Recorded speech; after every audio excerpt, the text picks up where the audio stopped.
시몬이 침대로 가면 시몬 베드로. 영어로 침실을 베드룸이라 그러잖아요. 시몬 베드로. 괜찮으세요? 너무 썰렁한가 봐요. 그죠? 예수님이 하늘로 승천하시면 뭐라 그럴까요? 예수님이 하늘로 승천하시면 주가 상승. 주가 상승.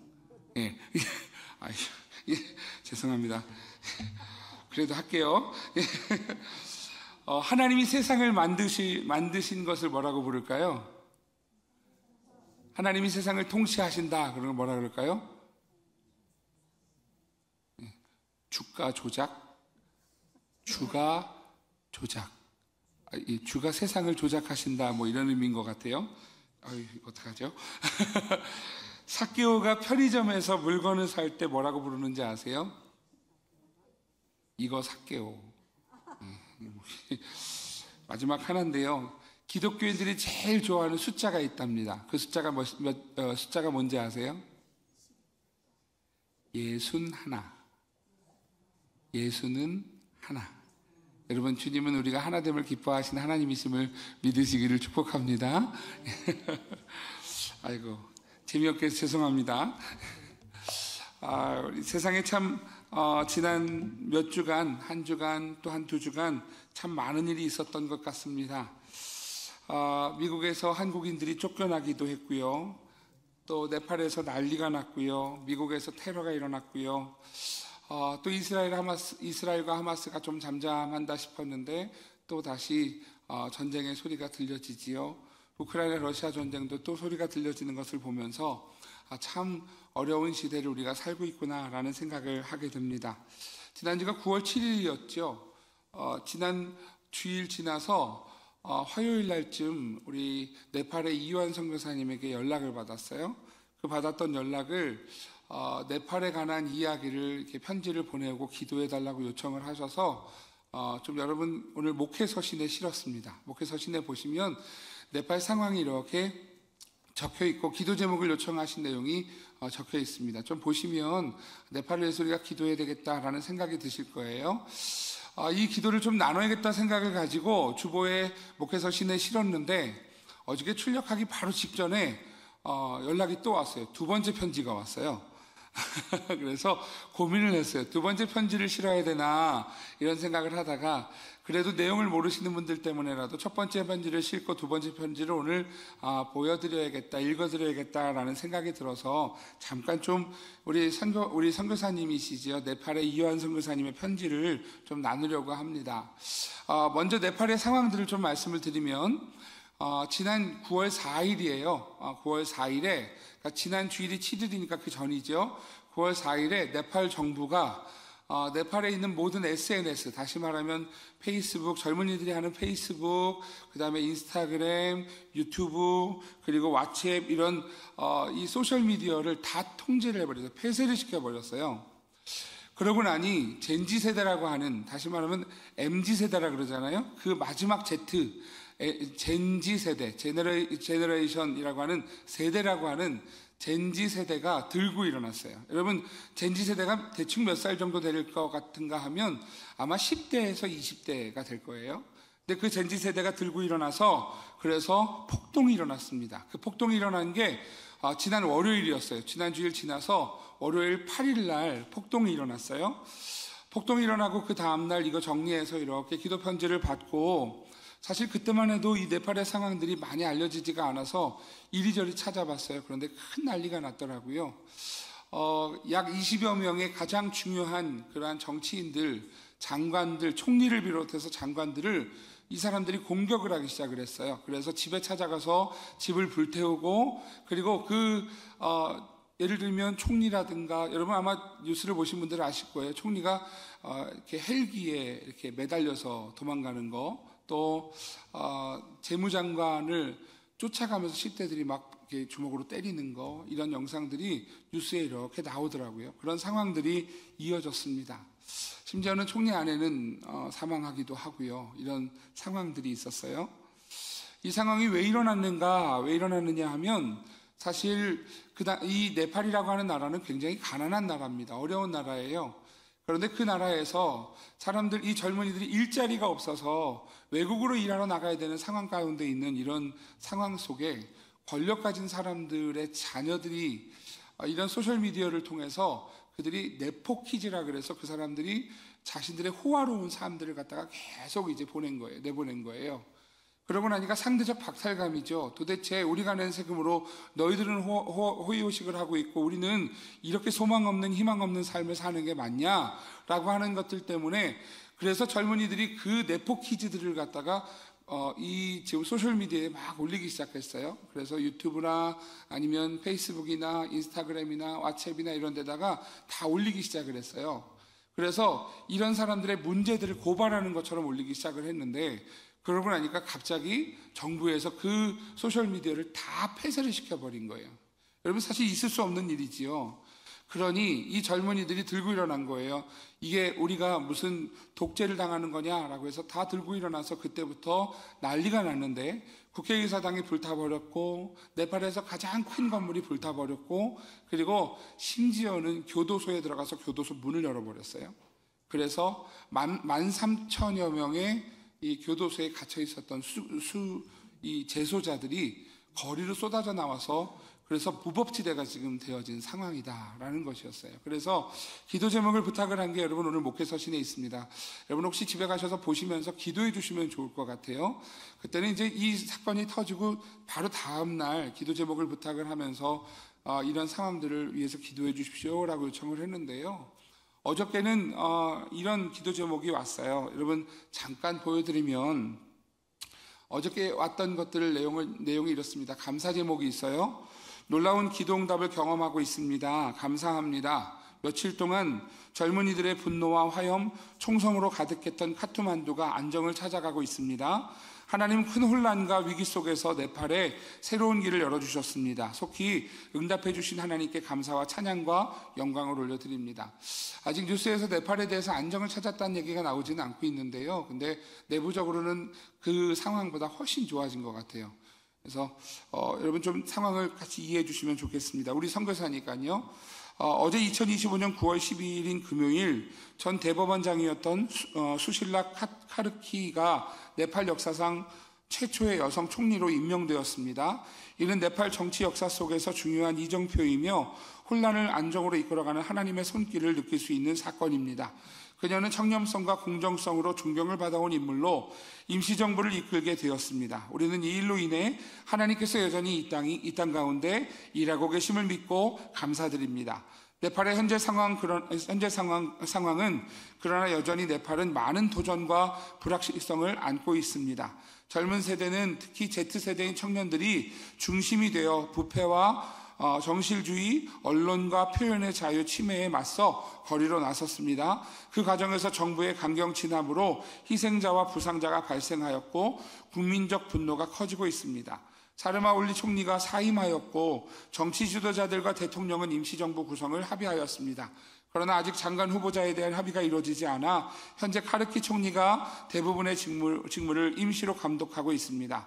국회는 해산되었으며 차기 총선은 2026년 3월로 예정되어 있습니다. 네팔은 지금 역사적인 전환점을 지나고 있으며 동시에 큰 불확실성과 위험을 안고 있는 시기입니다. 그래서 기도 제목을 부탁을 했어요. 여러분 기도 제목 같이 읽으면서 우리가 입술로 고백하면서 함께 기도하면 좋겠습니다. 1번 같이 한번 읽어볼까요? 시작.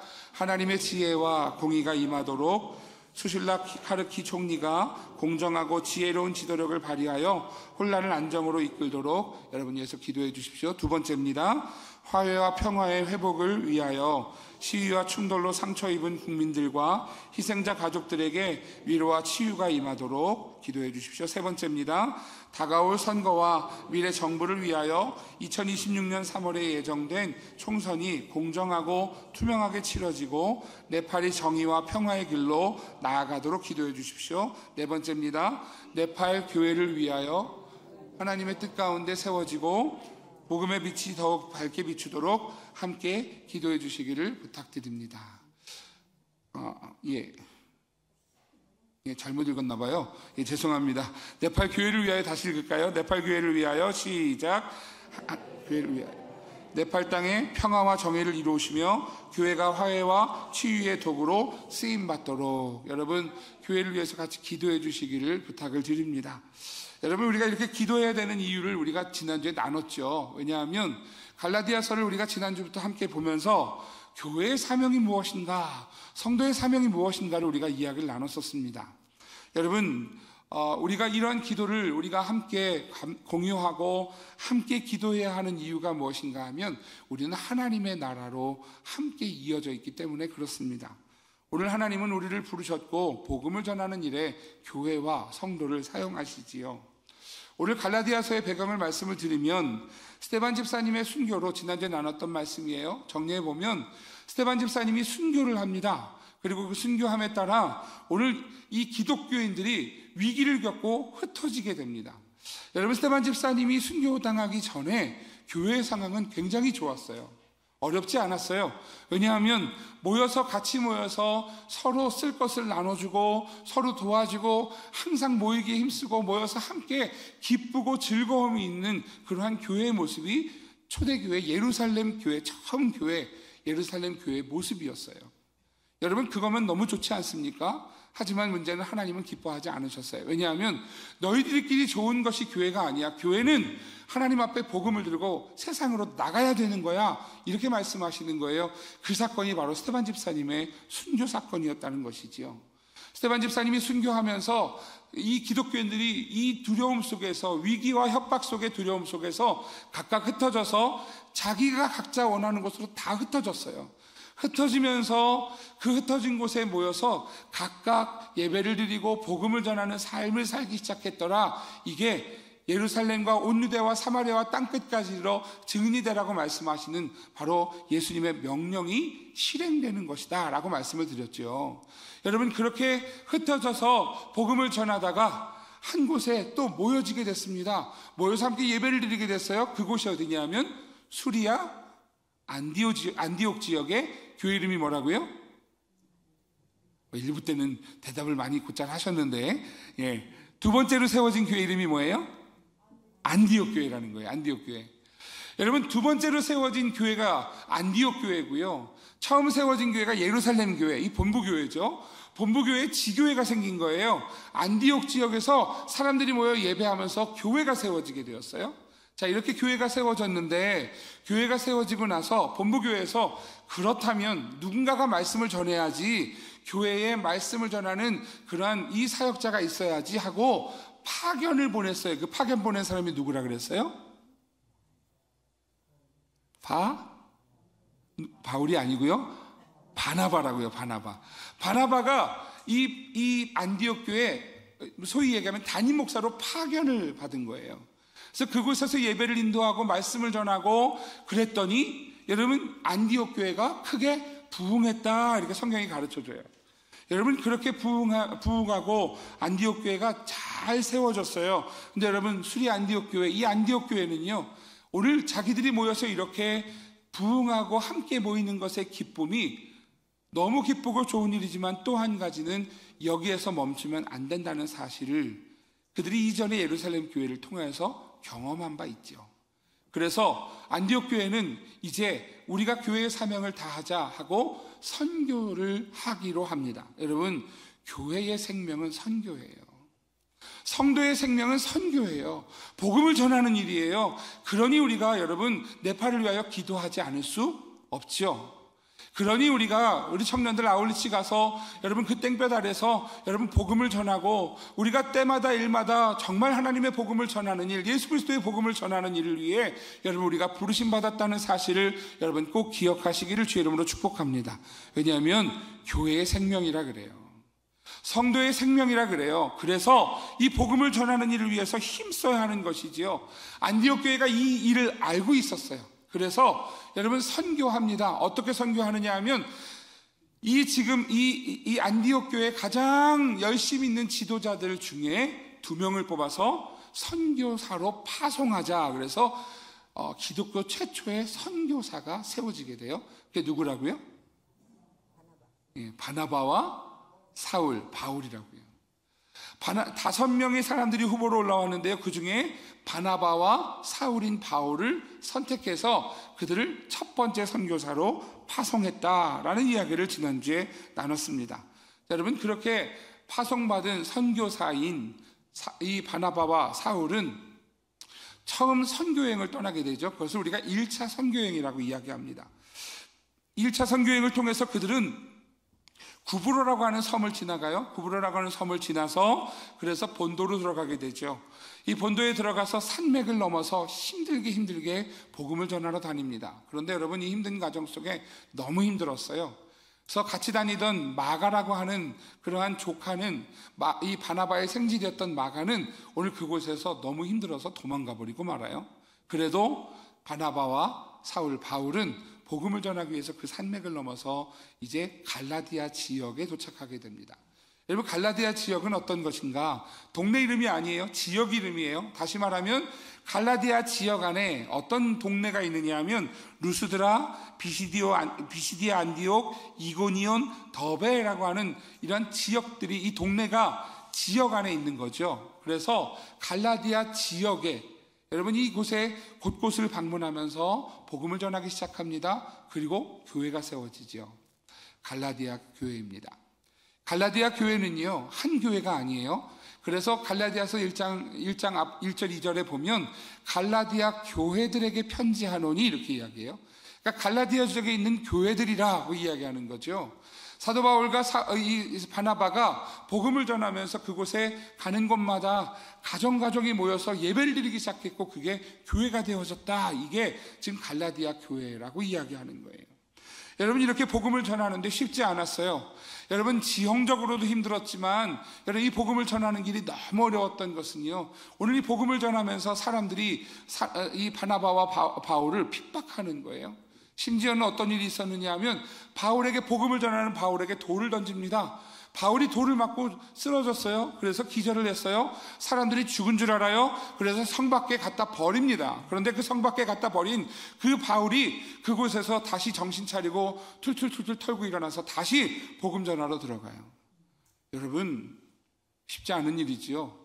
복음 전하다 그렇게 죽을 뻔했으면 다시 그 안으로 들어간다는 건 쉽지 않은 일인데요, 바울은 그 안에 들어가서 또 복음을 전하는 거예요. 복음을 전하던 중에 하나님께서 기쁨을 주신 것이 무엇이냐 하면 교회가 세워짐이었다라는 거예요. 여러분, 이 기쁨은 말로 헤아릴 수 없지요. 저희 아내가 아이를 낳고 둘째까지 낳고 이제 더 안 가죠 이렇게 얘기했는데, 아이를 보니까 너무 이쁜 거예요. 입덧 막 심하고 그랬는데, 첫째 낳고 입덧 너무 심했는데 첫째 낳고 나서 아기를 보니까 너무 예뻐서 또 둘째도 갖겠다고. 여러분, 그게 부모의 마음이잖아요, 그죠? 여러분, 우리가 세상을 살아가면서 힘들어도요, 그 힘든 속에서 무언가 기쁨을 얻으면 힘든 거 다 지워지고 그 기쁨을 얻지 않습니까? 그러니까 지금 여러분, 바울은요, 복음 전하는 기쁨을 알았어요. 왜냐하면 교회가 세워지고 예수 믿는 사람들이 막 세워지는 거예요. 그 기쁨을 보니 어찌 멈출 수 있겠습니까? 멈출 수 없죠. 그래서 오늘 바울은요, 또 복음을 전하러 들어가는 거예요. 그렇게 복음을 전합니다. 그리고 나서 1차 선교여행을 마치고 이제 다시 자신들을 파송했던 교회로 돌아옵니다. 파송한 교회가 어디라고요? 안디옥 교회라고요. 그죠? 안디옥으로 돌아와서 교회에서 머물렀어요. 그런데 문제가 생겼습니다. 어떤 유대인들이 올라와서 얘기하는 거예요. 우리가 예수 그리스도로 인해서 은혜를 받았지만 이방인들에게는 오늘 그 은혜가 허락된 게 아니야. 그러니 이방인들이 할례를 받고 율법을 행해야 된다. 이런 이야기를 하는 거예요. 그 이야기를 듣고 나서 바나바와 바울이 그 일에 아니다 라고 이야기를 하는 거예요. 우리가 가서 복음을 전했는데 은혜로 받았어. 세례도 줬어. 교회가 세워줬어. 근데 그거 잘못된 거야. 율법을 행하고 할례를 행해야 돼. 이렇게 이야기하니까 여러분, 거기에서 큰 논쟁과 다툼이 되었다라고 15장 1절과 2절이 이야기를 하는 거예요. 사도행전 15장 1절과 2절이요. 오늘 그러면서 그곳에서 이 어려운 일을 통해서 이 안디옥 교회가 이 일의 정답을 찾기 위해서 본부 교회인 예루살렘 교회로 사람들을 파견하기로 합니다. 우리 1절 2절 같이 한번 읽어볼게요. 같이 읽습니다. 시작. 어떤 사람들이 유대로부터 내려와서 형제들을 가르치되 너희가 모세의 법대로 할례를 받지 아니하면 능히 구원을 받지 못하리라 하니 바울 및 바나바와 그들 사이에 적지 아니한 다툼과 변론이 일어난지라 형제들이 이 문제에 대하여 몇 사람을 예루살렘에 있는 사도와 보내기로 작정하니라. 자, 예루살렘에 왜 보내는 거예요? 이 문제가 어떤 것이 정답이냐, 이방인들에게 복음을 전하는데 할례를 해야 되느냐라는 문제에 대해서 지금 답을 얻고자 보내는 거죠. 왜냐하면 예루살렘 교회가 지금 이 수리아 안디옥 교회의 지교회의 본부 교회였던 거예요. 처음 교회니까. 그곳에 가면 이 답을 얻을 수 있을 것이다 라고, 그래서 바울과 바나바를 비롯해서 몇 사람이 지금 예루살렘 교회에 모였습니다. 이게 아마 예루살렘 총회 제1대 총회일 거예요. 뭐 내일부터 우리 교단 총회가 있습니다만 이 총회가 모여서 하는 첫 번째 회의가 이거였어요. 예루살렘 총회에 모여서 무엇이 맞는 거냐라는 이야기를 하는데, 원래 목소리 큰 사람이 이기잖아요, 그죠? 목소리 큰 사람이 막 소리 지르면 그럼 다른 사람들은 또 어떻게 해요? 아, 맞구나, 또 그리고 쫓아가잖아요, 그죠? 여러분, 그러니 목소리 큰 사람 한 사람이 나와서 하는 이야기예요. 바리새인이었던 사람이 나와서 이야기합니다. 무슨 소리냐? 율법을 행하지 않고 어떻게 구원을 받느냐? 할례를 행하지 않고 어떻게 구원받냐? 이방인들이 예수 믿는 것까지 허용을 하겠지만 그들도 율법을 행하고 할례를 행해야만 구원받는 거야, 이렇게 얘기하는데 목소리가 큰 거예요. 그러니 다른 사람들이 어버버버 하고 따라가는 거예요. 맞구나 맞구나 그러고 따라가는 거예요. 여러분, 분위기가 이쪽으로 이렇게 흘렀어요. 근데 옳은 방향으로 흘렀어요? 아니에요. 하나님의 말씀의 진리가 아닌 곳으로 흘렀어요. 여러분, 저 신학교 다닐 때 이런 걸 배웠어요. 초대교회사를 배우면서 이런 걸 말씀하시더라고요. 옛날에 이렇게 논쟁이 되면, 이 성경의 진리에 대한 논쟁이 생겨지면 이 논쟁에 이제 답을 찾기 위해서 어떤 일이 일어나느냐 하면, 이게 옳아 저게 옳아 할 때 한 사람이 나온대요. 그리고 이렇게 얘기하는데요. 우리 선생님이 말씀하시기를. 그럼 끝나는 거예요. 왜냐하면 그 선생님이 누구냐면 예수님이에요. 예수님을 직접 배웠는데 그 직접 배운 사람이 막 논쟁하는 데서 우리 예수님이 이렇게 말씀하셨어. 그러면 그게 여러분, 이 사람이 증인이 되면 끝나요, 안 끝나요? 끝나죠. 그보다 확실한 게 뭐가 있겠어요? 이게 전통이 됐어요. 그래서 여러분, 그 사도들이, 제자들이 다 죽었는데요. 그 다음에 또 논쟁이 벌어지는 거예요. 논쟁이 벌어지면 언제 답을 찾게 되느냐면 이렇게 답을 찾았대요. 우리 선생님의 선생님이 말씀하시기를. 그럼 선생님의 선생님이 누구예요? 예수님인 거예요. 그러니 정통성이라는 게 배워지는 거죠. 이게 여러분 3대까지 펼쳐져요. 그래서 선생님의 선생님의 선생님이 말씀하시기를 여기까지 허용을 해줬어요, 교회가. 근데 여러분, 이게 이러면서 나왔던 게 뭐냐면 정통과 이단이에요. 무엇이 정통이냐, 무엇이 이단이냐라는 것이었죠. 여러분, 지금 이 바리새인이었던 사람이 예수 믿으면서 구원을 받았지만 목소리를 막 크게 내는 거예요. 그러자 이 목소리 큰 사람이 이기는 것 같았어요. 그런데 한 사람이 등장합니다. 여러분, 이 내용의 끝판왕이죠. 베드로가 등장하는 거예요. 베드로가 등장해서 7절 말씀에 보면 이렇게 이야기하죠. 많은 변론이 있은 후에 베드로가 일어나 말하되, 베드로가 일어나서 사람들에게 설명하기 시작합니다. 아니, 주님이 우리에게 이방인에게도 우리에게와 같이 성령을 주어 증언하셨다, 이렇게 이야기를 해요. 여러분, 그러니 지금 얘기가 끝나요, 안 끝나요? 끝나죠. 논쟁이 될 이유가 없죠. 아, 그래, 이방인에게도 복음을 전하는데 우리와 똑같이 구원받는 거야. 할례 받지 않아도 돼. 이제는 은혜로 받는 거야. 믿음으로 받는 거야. 이렇게 결정을 하는 거예요. 그래서 11절에 보면 이렇게 설명합니다. 11절 같이 읽어볼게요. 시작. 그러나 우리는 그들이 우리와 동일하게 주 예수의 은혜로 구원받는 줄을 믿노라 하니라. 여러분, 여기서 끝나지 않았어요. 더 강력한 사람이 하나 더 등장해요. 13절에 보니까 이렇게 나와요. 말을 마침에 야고보가 대답하여 이르되 형제들아, 내 말을 들으라. 여러분, 야고보가 누굴까요? 예수님의 제자 야고보가 아니에요.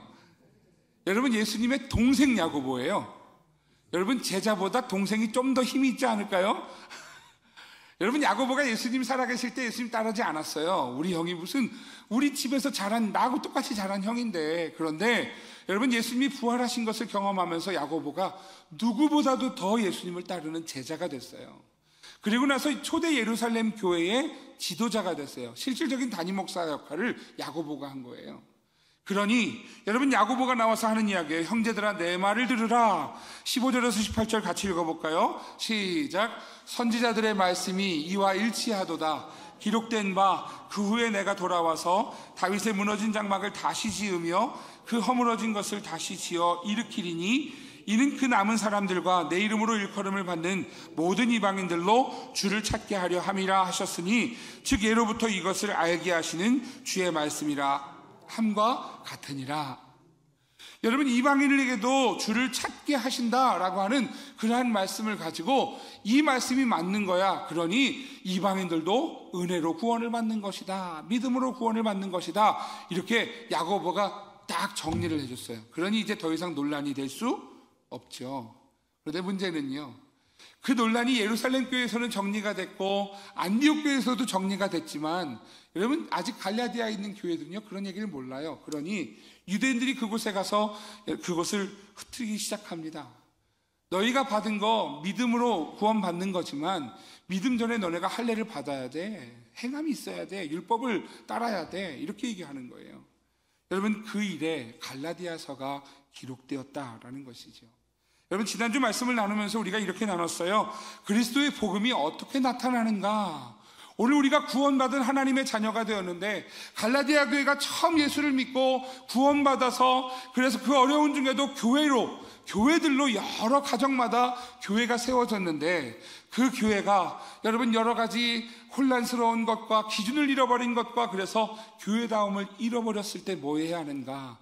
그 교회를 향하여, 갈라디아 교회를 향하여 사도 바울이 갈라디아서를 쓰고 있는 거예요. 이렇게 이야기하는 거죠. 다시 복음 앞에 서라라는 거예요. 여러분, 교회에서 이 복음이 들려지지 않으면 안 됩니다. 이 복음은 오늘 우리를 살리는 복음이지요. 지난주에 한 목사님을 만나는데 그 목사님이 한참 울어요. 울면서 속상해서 울어요. 한국 교회에 예수 그리스도의 십자가를 전하는 게 없어졌어. 강단에서 복을 이야기하고 윤리를 이야기하는데 예수님의 십자가를 이야기하고 십자가 앞에 회개하라는 이야기를 하지 않아. 그러니 교회가 망하는 거야, 이런 이야기를 하는 노목사님을 만난 적이 있어요. 여러분, 신앙의 핵심은 복음밖에 없습니다. 윤리가 아닙니다. 복받는 것이, 오늘 세상에서 복받는 것이 아닙니다. 신앙에 있어서 가장 중요한 것은 천국의 복을 받는 것이고, 이 천국의 복은 오늘 예수 그리스도의 십자가를 믿는 믿음으로만 구원받는 것임을 여러분 기억하시기를 주의 이름으로 축복합니다. 여러분, 이것이 복음이에요. 성도가 다시 살기 위해서 어떻게 살아야 하느냐 하면 다시 복음 앞에 서야 하는 거예요. 오늘 여러분, 우리가 다시 복음 앞에 서는 것이 혼란과 어려움과 여러분 환난 가운데 살아가는 우리 모든 삶 속에서 다시 복음으로 사는 것이 유일한 소망이 됨을 여러분 기억하시기를 주의 이름으로 축복합니다. 세상적인 방법이 아니라 오늘 이 복음 앞에 다시 서는 것, 다시 복음 앞에 서는 것, 오늘 그것이 성도라는 것이지요. 그래서 오늘 여러분 그리스도의 복음이 어떻게 나타나는가를 전하면서 이렇게 정리했습니다. 첫 번째 같이 읽어볼까요? 시작. 예수 그리스도를 살리신 하나님의 은혜와 평강으로 나타난다. 여러분, 그리스도의 복음이 어떻게 나타나느냐 하면 오늘 하나님의 은혜가 아니면, 우리가 행해서가 아니라, 우리가 뭔가 잘해서가 아니라, 할례를 행해서가 아니라 하나님이 우리에게 거저 주신 바 은혜로 하나님의 평강으로 임하는 것임을 여러분 기억하시기를 축복합니다. 두 번째는 이것이에요. 같이 읽어볼게요. 시작. 예수 그리스도의 십자가를 통해서만 구원받을 수 있습니다.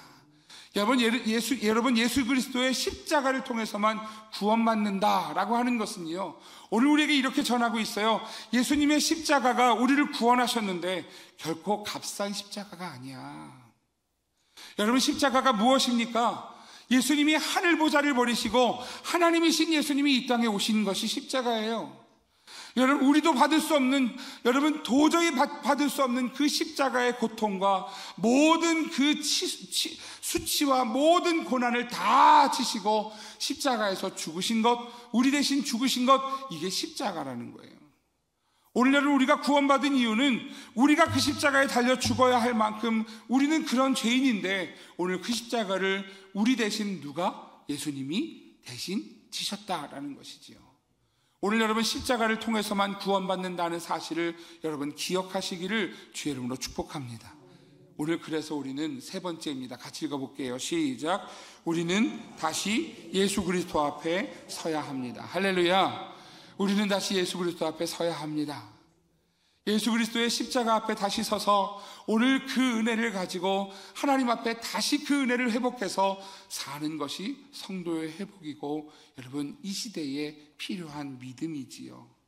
사랑하시는 성도 여러분, 다시 그리스도 앞에, 다시 이 십자가 앞에, 다시 이 복음 앞에 서는 주의 성도가 되셔서 오늘 여러분 다시 일어나는 주의 교회와 성도들 다 되시기를 주의 이름으로 축복합니다. 여러분, 이 복음은 오늘 우리에게 주신 은혜라는 거예요. 이 복음이 오늘 어떻게 이 지금 갈라디아 교회에 전해지고 있는가? 오늘 사도 바울은 오늘 이 두 번째 내용을 가지고 오늘 이 갈라디아서에게 이렇게 고백합니다. 우리 갈라디아서 1장 24절 말씀만 볼게요. 24절 같이 읽습니다. 시작. 나로 말미암아 하나님께 영광을 돌리니라. 아멘. 여러분, 바울에게 참 복된 일이 무엇이었느냐 하면 너무 자랑스럽고 너무 감사한 일이었어요. 오늘 하나님 앞에 영광을 돌리는데 누구 때문에 돌린다고요? 하나님께 누구 때문에 돌린다고요? 나로 말미암아 나 때문에 하나님께 영광을 돌리더라. 오늘 바울이 고백하는 내용이에요. 여러분, 얼마나 기쁜 일이에요. 여러분, 저도 그랬으면 좋겠어요. 하나님이 저 때문에 하나님이 영광 받으셨으면 좋겠어요. 왜 기분 나쁘세요? 왜 아멘을 아무도 안 하시죠? 여러분 때문에 하나님 영광 받으시기를 주의 이름으로 축복합니다. 내 때는 아멘도 안 하시고 여러분, 저 때문에 하나님 영광 받으셨으면 좋겠고요. 여러분 때문에 영광 받으셨으면 좋겠고요. 우리 교회 때문에 하나님 영광 받으시기를 간절히 소망합니다. 여러분, 이게 우리 바람이에요. 성도의 사는 목적이에요. 그런데 여러분, 이 하나님의 영광이 드러나는 그 삶을 살아야 하는데 어떻게 그 복을 받을 수 있는가? 왜냐하면 바울은 오늘 이렇게 고백하는 거예요. 내가 예수 그리스도를 믿어서 변화된 것을 통하여서 하나님이 나를 이렇게 변화시키셨다. 이것을 통하여 하나님께 영광 올려드리더라 라는 이야기를 하는 거죠. 오늘 여러분, 하나님 앞에 변화되는 성도를 통하여 하나님 영광 받으십니다. 예수 믿는 사람이, 예수 안 믿던 사람이 맨날 술 마시고 맨날 담배 피고 맨날 정말 여러분 주변 사람들 괴롭히고 하는 사람이 있었어요. 그런데 어느 날 예수 믿었어요. 예수 믿고 나니까 그 사람이 변했어요. 술도 딱 끊고 담배도 딱 끊고, 그리고 정말 만나는 사람마다 맨날 핍박하고 어렵게 하던, 분위기 망치던 그 사람이 갑자기 그 사람들에게 하나님이 당신을 사랑하십니다 이렇게 얘기하고 다니는 거예요. 여러분들이 보실 때 좋으세요? 안 좋으시겠어요? 좋죠. 여러분, 한 사람의 변화가 하나님 앞에 영광 올리더라. 오늘 바울이 하는 이야기예요. 오늘 여러분 변화될 게 없으십니까? 아니요. 저도 여러분들도 변하셔야지요. 하나님 앞에 변화되는 주의 성도가 되시기를 주의 이름으로 축복합니다. 참 다행인 것은요, 오늘 말씀 제목이 이래요. 같이 한번 읽어볼까요? 말씀 제목입니다. 같이 읽어볼게요. 같이요. 주보에 나와 있어요. 시작. 나를 변화시키시는 하나님. 할렐루야. 하나님은 우리를 변화시키시는 하나님이십니다. 여러분, 이 복음은 저와 여러분을 변화시키시는 복음임을 믿으시기를 주의 이름으로 축복합니다. 오늘 어떻게 우리가 변화되어 하나님 앞에 영광을 돌릴 수 있을까? 첫 번째입니다. 같이 한번 읽어볼게요. 시작. 우리의 연약함을 인정하고 회개하는 곳에서부터 시작된다라는 것이지요. 여러분, 우리는 누구에게나 살아가는데 황금 시절이 있습니다. 여러분, 과거에 황금 시절이 있으시죠? 없으신가요? 나도 옛날에는 잘 나갔어 하던 때 있잖아요. 그죠? 없으세요? 저는 있어요. 저 있어요. 저 옛날에 잘 나갔어요. 여러분, 날씬했던 적도 있어요. 안 믿으시겠지만. 여러분, 우리 모두 다 가진 시간 가운데, 과거 시간 가운데요, 좋았던 기억, 황금 시절들이 다 있어요. 여러분, 어떤 사람은요, 사람들이 나를 너무너무 따르고 좋아했던, 그래서 나가면 많은 사람들이 함께하는 그런, 나는 정말 분위기 메이커였어. 이것도 황금 시절일 거예요. 공부를 1등, 2등 했어 라고 하는 것도 황금 시절일 거예요. 회사에서 때마다 승진해서 많은 사람들이 와, 어쩜 이렇게 당신은 형통합니까? 라는 리즈 시절, 황금 시절도 있으실 거예요. 그때마다 우리는 이렇게 이야기하죠. 옛날이요. 아닌가요? 네, 여러분, 이 황금 시절이 있다면 우리에겐 또 흑역사도 있어요. 그죠? 흑역사가 있어서 누구나 기억하고 싶지 않고 생각할 때마다 도저히 참을 수 없어서 자다가도 발을 뻥뻥 찰 만큼 이불킥을 할 때가 있지요. 그럴 때도 있어요. 가만히 있으면 어떻게 할지 모르겠는 시절도 있어요. 저도 있답니다. 제가 이제 고등학교 다닐 때요, 제가 집이 2시간, 학교에서 집까지가 2시간 반 거리였어요. 그래서 저기 시골 동네에서 기차 타고 서울역에 와서 서울역에서 버스를 1시간 40분을 타면 그 학교 앞에 도착을 해요. 그럼 그 학교 앞에서 한 20분을 또 걸어서 학교를 가는 거예요. 이렇게 학교를 다녔어요. 제가 아침에 4시 40분 되면 나와야 돼요. 왜냐하면 기차가 1시간에 한 대 있는데 4시 54분에 첫 차였어요. 그 차를 타야만 학교를 지각을 안 해요.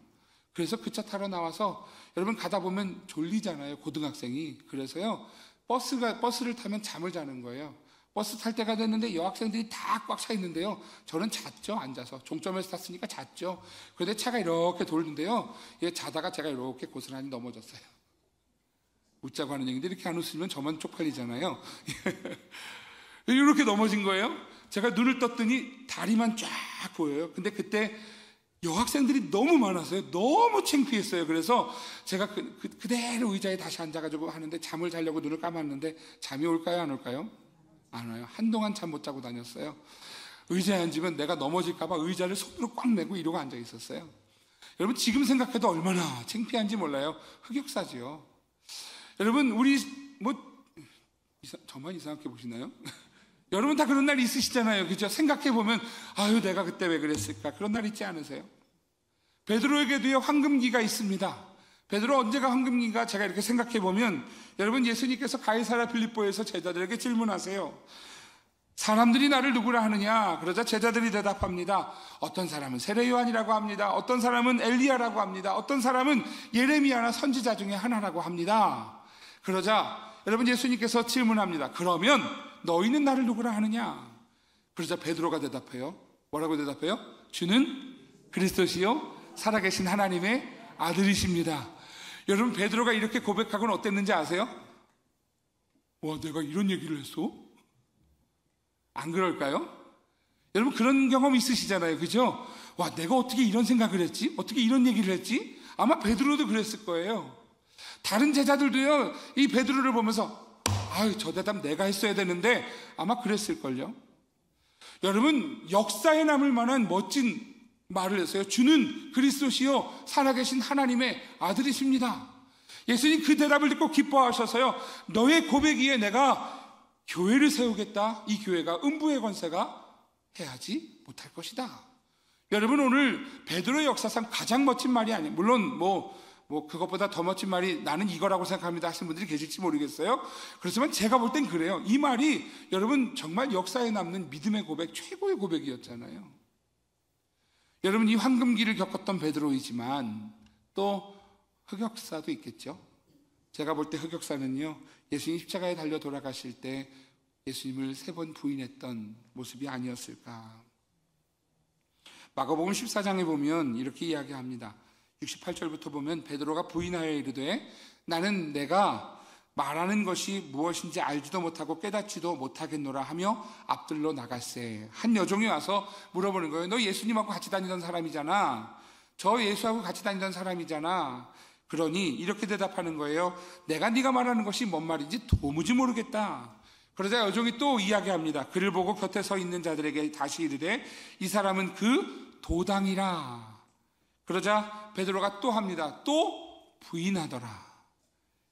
조금 후에 곁에 서 있는 사람들이 다시 베드로에게 말하되 너도 갈릴 사람이니 참으로 그 도당이니라. 그러나 베드로가 저주하여 맹세하되 나는 너희가 말하는 이 사람을 알지 못하노라 하니. 72절 같이 읽을까요? 시작. 닭이 곧 2번째 울더라. 이에 베드로가 예수께서 자기에게 하신 말씀 곧 닭이 2번 울기 전에 내가 3번 나를 부인하리라 하심이 기억되어 그 일을 생각하고 울었더라. 베드로 평생 남았을 거예요. 아마 예수님 돌아가시고 나서 우울증처럼 다가왔을지도 몰라요. 예수님 부활하셨다는 소식을 듣고 여러분 베드로가 요한보다 빨리 달려간 이유는 제발 다시 사시기를 바라는 마음이었을 거예요. 그런데 정작 예수님 앞에는 얼굴도 들지 못하고 눈도 마주치지 못하는 상황이었겠죠. 흑역사예요. 바울에게도, 오늘 우리 갈라디아서를 쓰고 있는 바울에게도 흑역사가 있습니다.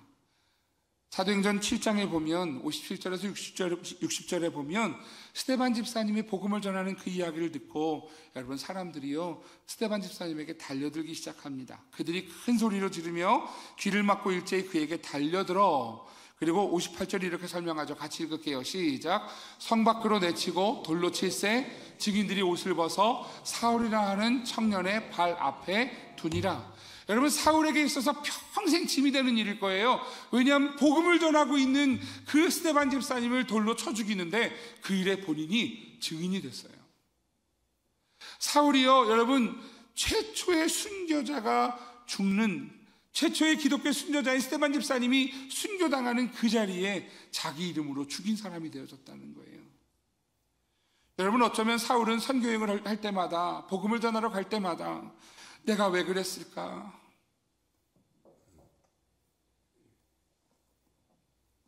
자신의 어려웠던 그 시절을 돌아보면서 내가 왜 그랬을까? 내가 우리 예수님을 왜 그렇게 핍박했을까? 내가 왜 예수 믿는 사람들을 그렇게 핍박했을까? 아마 그것 때문에 더 이 복음을 위해서 달려가지 않았을까 하는 생각이 듭니다. 아마도 바울은 오늘 그 복음을 위하여서 내가 빚진 복음이야, 내가 스데반 집사님의 몫까지 내가 다 담당해야 돼 하는 마음으로 어쩌면 이 복음의 길을, 이 복음 선교의 길을 걸어갔던 것은 아닌가 하는 생각이 듭니다. 바울은 그것을 잊지 않았어요. 그래서 오늘 이 갈라디아 교회에 다시 복음이 필요한 곳에서 너희들 잘못했어 라고 시작하는 것이 아니라 이렇게 시작하는 거예요. 우리 13절 14절 오늘 본문 말씀 같이 읽겠습니다. 13절 14절 시작. 내가 이전에 유대교에 있을 때에 행한 일을 너희가 들었거니와.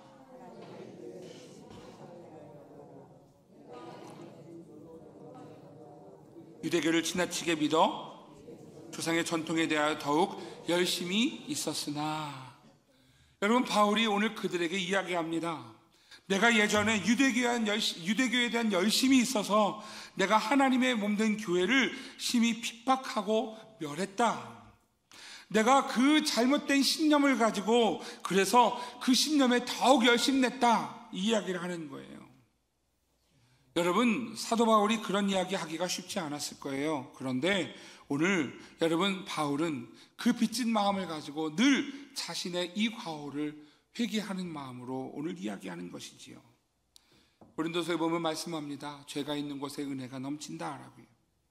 마태복음 9장에서 예수님도 이렇게 말씀하십니다. 예수께서 들으시고 이르시되 건강한 자에게는 의사가 쓸데없고 병든 자에게라야 쓸데있느니라. 너희가 가서 내가 긍휼을 원하고 제사를 원하지 아니하노라 하신 뜻이 무엇인지 배우라. 나는 의인을 부르러 온 것이 아니요 죄인을 부르러 왔노라 하시니라. 예수님이 이 땅에 오신 이유는 무엇이냐 하면 오늘 이 죄인에 대한 고백이 있는 자리에 주님이 찾아오셨다는 거예요. 내가 뭘 그렇게 잘못했는데 내가 이만하면 내가 그만큼 빚 갚지 않았어 라고 하는 자리에 예수님이 임하시는 게 아니고요. 여전히 주님, 제가 주님께 다 갚을 길이 없습니다. 예수님의 십자가의 그 복음 앞에 서보니 하나님, 나는 죄인입니다. 예수님, 내가 십자가에 못 박았습니다. 오늘 그렇게 고백하는 그 죄인의 자리에 주님이 찾아오셨다라고 말씀하지요. 사랑하시는 성도 여러분, 이 복음으로 영광 올려드리는 이 자리의 첫 번째는 오늘 우리의 연약함을 발견하고 오늘 그 주님 앞에 회개하는 자리, 오늘 연약함을 인정하고 주님 앞에 우리의 잘못을 회개하는 그 자리로부터 하나님의 영광, 이 복음의 은혜가 시작된다는 사실을 기억하시기를 축복합니다. 두 번째로 어떻게 변화되어 하나님께 영광을 돌릴 수 있는가? 같이 읽을까요? 시작. 하나님의 은혜를 기억하며 우리 삶의 방향을 하나님께로 향해야 합니다. 하나님의 은혜를 기억하는 거예요. 그리고 우리의 삶의 방향을요, 하나님께로 돌아서야 되는 거예요. 이게 여러분 복음의 은혜입니다. 갈라디아 교회는요, 사도 바울이 1차 선교여행 중에 세운 교회입니다. 얼마나 자랑스러울까요? 여러분, 갈라디아 교회를 향해서 사도 바울이 지분이 있어요. 어떤 지분이 있어요? 내가 모진 고난과 핍박 속에서 내가 그래도 너희 교회를 세운 거야, 이 얘기 할 수 있을까요, 없을까요? 재미없으세요? 있을까요, 없을까요? 있죠. 여러분, 갈라디아 지역에서 얼마나 핍박을 당하고 얼마나 어려웠습니까? 그래도 교회를 세우고 복음을 전했던 사도 바울 아닙니까? 그러니 갈라디아 교회에 가서 갈라디아 교회 성도들 향해서 야, 너희들 나로부터 시작된 복음으로 교회가 세워졌잖아 할 만한 사람이에요. 그런데 오늘 여러분, 이 갈라디아 교회가 세워져 있음에도 오늘 사도 바울은 왕년에 내가 뭐 했는지 알아를 주장하지 않습니다. 왜냐하면 오늘 그 모든 것이 내 힘이 아니라 하나님의 은혜였음을 알았기 때문이지요. 여러분, 우리가 찬양을 해도 하나님이 주시는 힘으로 하는 것이지요. 오늘 우리가 교회 봉사를 해도 하나님이 주시는 힘으로 하는 거예요. 주의 은혜가 아니면 하나님이 교회에서 사용하지 않으세요. 여러분, 교회가 얼마나 거룩한 곳인지 아십니까? 하나님의 법은 거룩한 곳이에요. 그곳에서 하나님이 사용하시는 것은요, 하나님의 은혜가 아니면 할 수 없는 일이에요. 여러분, 오늘 갈라디아서 1장 11절 12절에 보면 사도 바울은 그들에게 내 힘이었어, 내 능력이었어가 아니라 하나님의 은혜라고 고백합니다. 11절 12절 같이 읽어볼게요. 시작.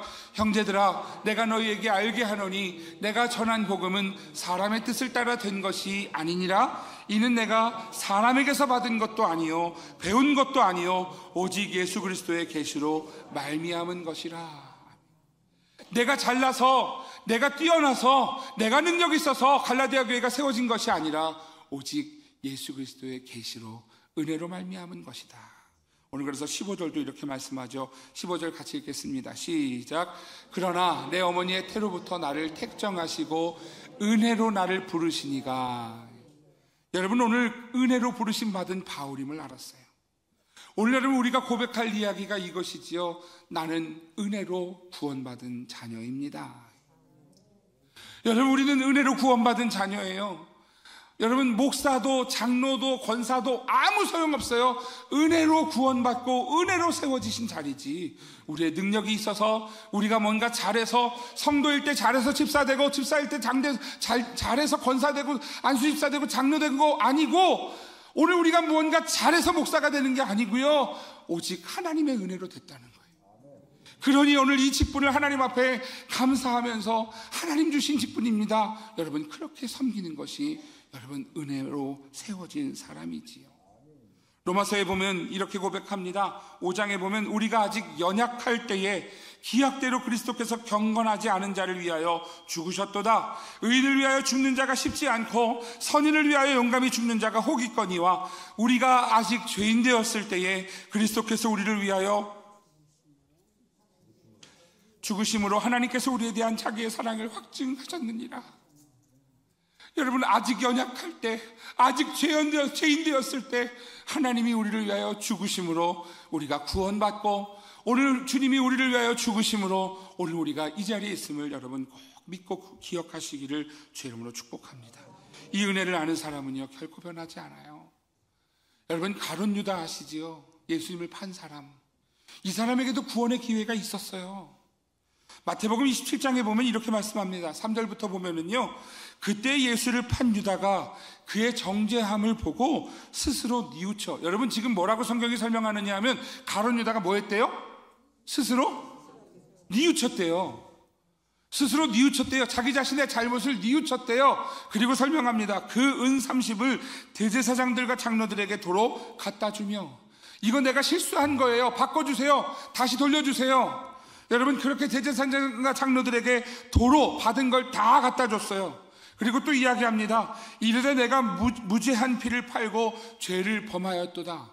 여러분, 지금 가룟 유다가 굉장히 모범적인 회개를 하고 있어요. 그렇죠? 여러분, 내가 죄를 범하였도다 이렇게 이야기했어요. 근데 그 사람들이 받아주지 않아요. 이제 우리 상관없어, 우린 다 지불했어, 소용없어. 5절에 보면 앞부분이 이렇게 이야기합니다. 유다가 은을 성소에 던져 넣었다 이렇게 얘기해요. 가룟 유다는 이 예수님을 팔고 나서요, 은을 취하지 않았어요. 하나님 앞에 회개했으면 됐는데 스스로 뉘우치기도 했죠. 그리고 되돌리려고도 했죠. 죄를 고백하기도 했죠. 그리고 그 모든 잘못을 던져버리기까지 했어요. 그러면 마지막 하나만 이루어지면 돼요. 그런데 오늘 그 기회를 놓쳐버리고 말죠. 마태복음 27장 5절 뒷부분은 이렇게 설명합니다. 물러가서 스스로 목매어 죽은지라. 끝이 달랐어요. 회개의 기회가 있었어요. 그런데 성령이 그 안에 여러분 찔림도 주셨어요. 그런데 결코 하지 말아야 할 행동을 해서 결국에는 버림받은 사람이 되어지었죠. 사랑하시는 성도 여러분, 오늘 하나님의 은혜를 인정하는 삶을 사셔야 합니다. 우리의 능력 때문에 우리가 구원받는 게 아니에요. 우리의 힘으로 우리가 은혜를 입는 게 아니에요. 전혀 우리의 것은 아무것도 아니요, 하나님의 은혜를 따라 사는 사람이에요. 오늘 여러분, 우리는 그 하나님을 인정하는 것, 그것이 예배이고 찬양입니다. 잘 아는 말씀이죠. 잠언 3장 6절이에요. 같이 읽습니다. 시작. 너는 범사에 그를 인정하라. 그리하면 내 길을 지도하시리라. 여러분, 하나님의 은혜임을 인정하십시오. 하나님이 우리를 이끌어 주실 줄 믿습니다. 세 번째로, 오늘 우리에게 어떻게 변화되어 하나님의 영광을 돌릴 수 있는가 같이 읽겠습니다. 시작. 우리의 변화는 하나님 말씀의 영향을 받아 그 말씀 안에 서는 곳에서 일어납니다. 어떻게 우리가 변화를 받게 되고 어떻게 하나님의 영광을 올리게 되는가? 오늘 하나님의 말씀의 영향을 받는 사람이에요. 여러분, 갈라디아서 1장 15절 말씀이지요. 아까 읽어드렸던 말씀인데 같이 읽어보겠습니다. 시작. 그러나 내 어머니의 태로부터 나를 택정하시고 그의 은혜로 나를 부르신 이가. 여러분, 바울의 이 지식이 어디에서 나왔을까요? 어머니의 태로부터, 내가 태어나기 전부터 하나님의 택함을 받았다, 정해졌다. 오늘 여러분, 예레미야 말씀 보면 이렇게 기록하고 있어요. 예레미야 1장 5절입니다. 같이 읽을게요. 시작. 내가 너를 모태에 짓기 전에 너를 알았고 내가 배에서 나오기 전에 너를 성별하였고 너를 여러 나라의 선지자로 세웠노라 하시기로. 바울은요, 오늘 구약의 말씀에 능통했던 사람이었어요. 그런데 그냥 지식으로 아는 것이 아니라, 내가 태어나기도 전에, 모태에서 내가 지어지기도 전에 하나님이 나를 알고 계시는구나. 그리고 오늘 배에서 나오기 전에 이미 하나님은 나를 정하셨구나. 하나님의 선지자로 하나님의 나라의 일로 세우셨구나 라는 사실을, 하나님의 말씀을 자신의 말씀으로 받아서 자신의 고백으로 드리고 있는 것이 바로 이 말씀이라는 거예요. 여러분, 성도는요, 하나님의 말씀을 붙잡는 사람입니다. 이 말씀을 나에게 주셨습니다. 오늘 그 말씀을 따라 오늘 우리의 삶의 방향을요, 하나님께로 돌려서 하나님 말씀으로 사는 사람이 되는 것, 이것이 여러분 복음을 받은 하나님의 사람이지요. 여러분, 이 복음을 받아들이지 못하는 사람들은 아무리 말씀을 받아도요, 여러분 한 귀로 듣고 한 귀로 흘려요. 그런데 이 말씀이 내 안에 살아 역사하는 사람은요, 그 말씀 한 절 한 절이요, 내게 기억이 돼서 매일매일 그 말씀과 싸워 그 말씀을 지키려고 몸부림치며 싸워 승리하는 사람이 성도입니다. 사랑하시는 성도 여러분, 오늘 그런 믿음의 사람이 되시기를 주의 이름으로 축복합니다. 그때 바울의 소식을 듣고 하나님의 영광이 나타나는 거예요. 그때 저와 여러분들의 모습을 보고 하나님의 영광이 나타나는 것이지요. 오늘 본문 말씀 22절에서 24절 같이 읽겠습니다. 같이요. 시작. 그리스도 안에 있는 유대의 교회들이 나를 얼굴로는 알지 못하고 다만 우리를 박해하던 자가 전에 멀리 그 믿음을 지금 전한다함을 듣고 나로 말미암아 하나님께 영광을 돌리니라. 그래서 사람들이 바울을 알았어요. 바울이라는 사람은 얼굴을 몰라도 악명 높았던 사람이죠. 바울만 가면 기독교인들이 핍박을 당해 조심해 알고 있던 사람이었는데, 그가 전에 멸하려던 그 믿음을 지금 전하는 사람이 되었다. 어쩌면 이 사람이 이렇게 변할 수 있을까? 하나님은 역시 다르셔. 이렇게 고백하더라라는 거예요. 사랑하시는 성도 여러분, 그 하나님은 오늘 저와 여러분도 변화시키시는 하나님이십니다. 오늘 우리의 가정에서 여러분, 우리의 자녀들을 변화시키시고 우리의 삶을 변화시키시는 분이 하나님이십니다. 오늘 다시 복음 앞에 섭시다. 오늘 우리의 변화가 하나님의 영광이 되어지고, 우리의 변화가 오늘 예수 그리스도의 믿는 믿음의 통로가 되어서, 오늘 사랑하시는 성도 여러분, 나를 변화시키시는 하나님을 통하여 하나님의 영광을 나타내는 복된 성도들의 삶이 되시기를 주의 이름으로 축복합니다. 우리 가슴에 손을 얹고 우리 같이 기도할 때, 하나님, 오늘 하나님 앞에 연약함을 알고 회개하는 믿음의 사람이 되게 해주십시오. 주님의 십자가의 은혜를 기억하며 그 말씀을 따라가는 믿음의 사람이 되게 하셔서 하나님 영광을 나타내는 하나님께 변화되는, 다시 복음으로 변화되는 믿음의 사람이 되게 해주십시오. 넘어진 곳에서 다시 일어나게 해주시고, 무너진 곳에서 다시 일어나게 하시고, 환난과 어려움 속에서 다시 주님을 붙잡고 일어나는 믿음의 삶이 되도록 우리와 우리 자녀와 우리 가정과 이 나라를 붙잡아 달라고 이 시간 우리 같이 기도하겠습니다.